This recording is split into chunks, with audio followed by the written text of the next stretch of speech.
आम्ही मुंबईत पहिल्यांदा सगळ्यात एक भाड्यानी घर आमचं म्हणून घेतलं. चाळीतच होतं आणि असंच होतं वाकोल्याला खाली एक 10x10ची छोटी रूम होती आणि वरती असा एक माळा. तर त्याच्यात असंच पाणी साठायचं, खूप काय काय व्हायचं, पण ते आमचं होतं म्हणजे लिटरली. आणि तिथे त्या घरात एक जे ओनर होते त्यांच्याकडे ते सांगायचं असं की मी मधुबालाचा एक पंखा होता, समीरचा तर खूप लाडका होता पंखा. आणि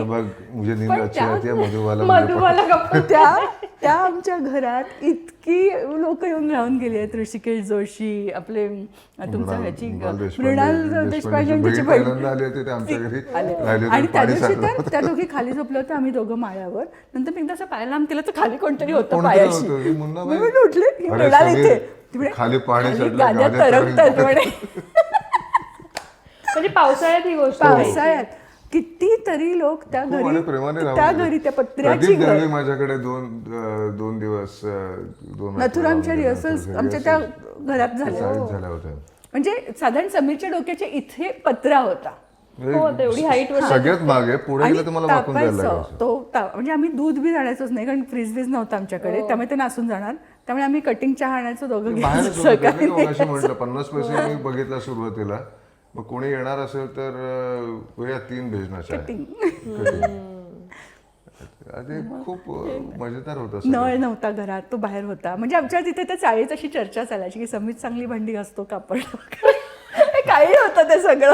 पण गंमत होती ती सगळी खूपच, कारण नळ घराच्या बाहेर होता आणि तिथे समोर दारात बसून भांडी. तुम्ही घासलीत भांडी? हा समीर सर, तुम्ही भांडी घासली? हा, मी चहाचं भांड आणि कप बाहेर बसून. पण तेव्हा तुम्ही काम नाही होतं ना, म्हणजे दोघंही करायचं. तेव्हा तुम्ही काम नाही करत होता, म्हणजे लोक कदाचित ओळखतही असतील. नाही, तेव्हा सगळ्यांना समोर नॉन मराठी राहायचे भैये बी असे. म्हणजे एकदाच फक्त झालं होतं, दामिनी सुरू झालं होतं. हा, दामिनी सुरू झालं होतं. तेव्हा अशीच 2 पोरं होते की तो कोणा लग्न होती, तिकडे मी करोडपती करायचो. आमच्या इथे राहतो कसं, तो करोडपती कुठे होता, त्यांची काय काय 4-5 रुपयाची काहीतरी भेट लागली होती. म्हणलं ना चाळीत राहतो म्हणून तो कोणा लग्न होती. एक त्या घरी लँडलाईन फोन होता, खूपच गंमत आहे. दिवस रात्र ते एक असं दिवस रात्र फोन यायचे सारखे त्या लँडलाईनवर. आणि शेवटी मी उचलायचे, माझा आवाज आला की बोलायचे नाही, याचा आवाज आला की बोलायची ती. शेवटी मी तिला एकदा म्हटलं की तू अशी रात्री अपरात्री फोन करतेस, तुझ्या आईला माहिती आहे का की ही दामिनीच्याच वेळी? हो, माझ्या आईला पण ते खूप आवडतात. म्हटलं ठीक आहे. एकदा एक आजोबायला म्हणाले माझी एक नात लग्नाची आहे वगैरे. हा, मला म्हणून अगो ते असं म्हणत होते. म्हटलं अहो त्यांना सांगायचीच ना, कारण घर नव्हतंच आमच्याकडे. त्यामुळे मी अशी त्याला म्हटलं विनोदात, म्हटलं त्यांना सांगायचं नको की मी येतो, राहतं घर आहे का तुमचं मुंबईत, मी येतो.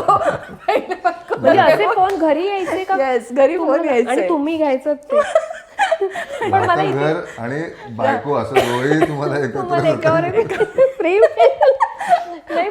म्हणजे समीर तर इतकं सिरियसली घ्यायचं. मी म्हटलं काय काय काय व्हेरी न्यू.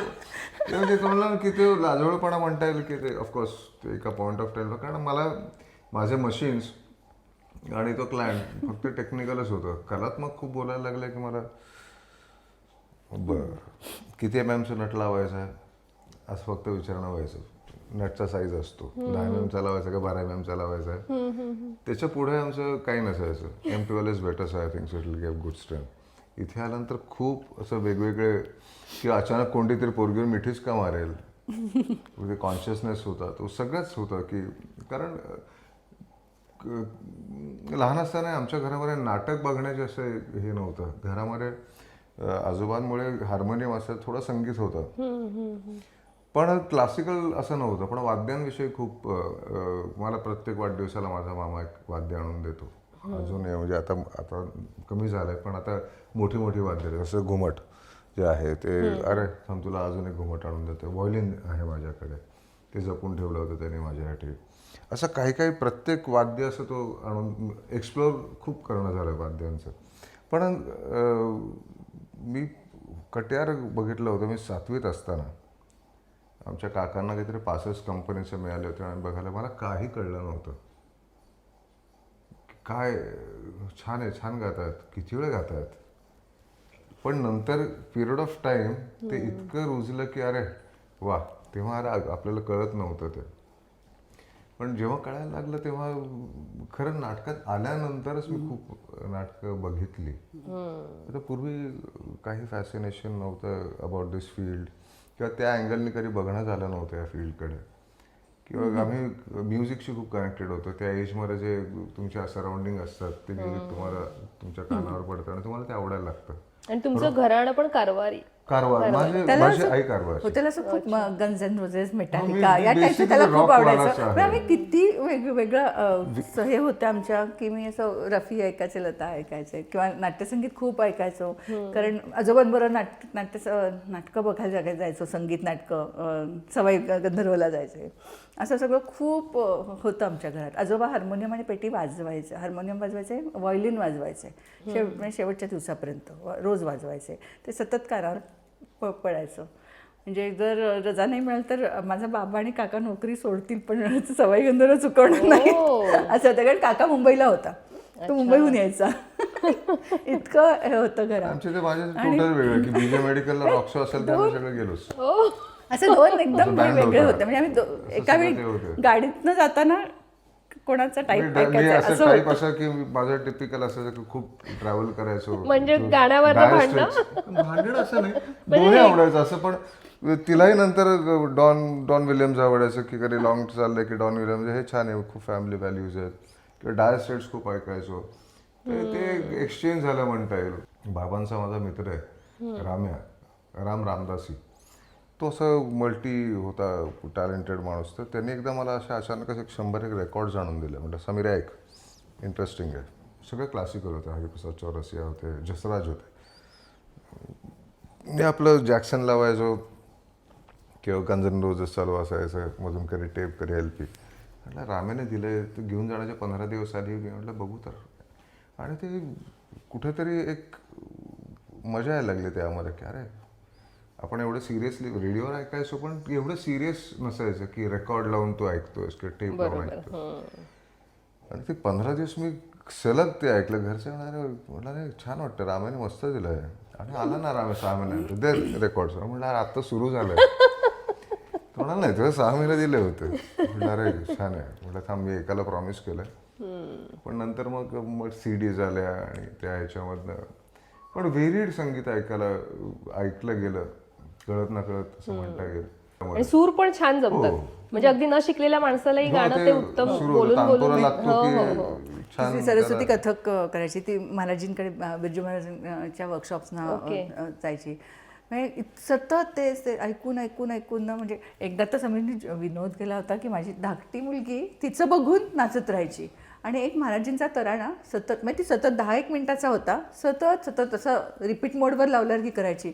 हा एकदा म्हणाला, मला ना पहिल्यांदाच आयुष्यात कंटाळा आलाय म्हणून महाराजींचा ऐकून.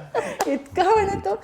पण त्यांना पण ते कानावर पडत गेलं तर त्याचा फायदा होत जातो. म्हणजे असं वाटतं. आता अवधूत गांधी माऊलींबरोबर खूप असतं की अजयपूरकर की सुंदर. म्हणजे कसं आउटडोअर गेलं की मग शेजारी रूम्स असतात, मग काहीतरी मग गुणगुणणं सुरू होतं त्यांचं. मग ते ऐकणं, मग त्याच्यातनं हे कुठून आलं, काय आलं. कुमारजी खूप ऐकतो, कुमारजींविषयी त्याला माहिती आहे.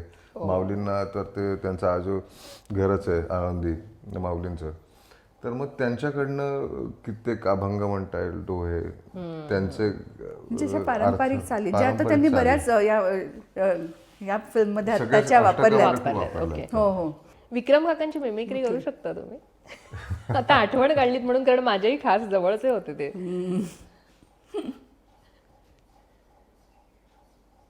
सबीर, तुला एक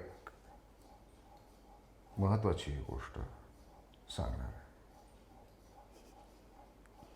व्यवस्थित ऐकायची.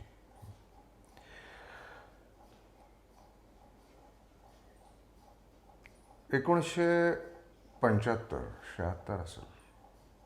हां, गंधर्वला प्रयोग चालला होता.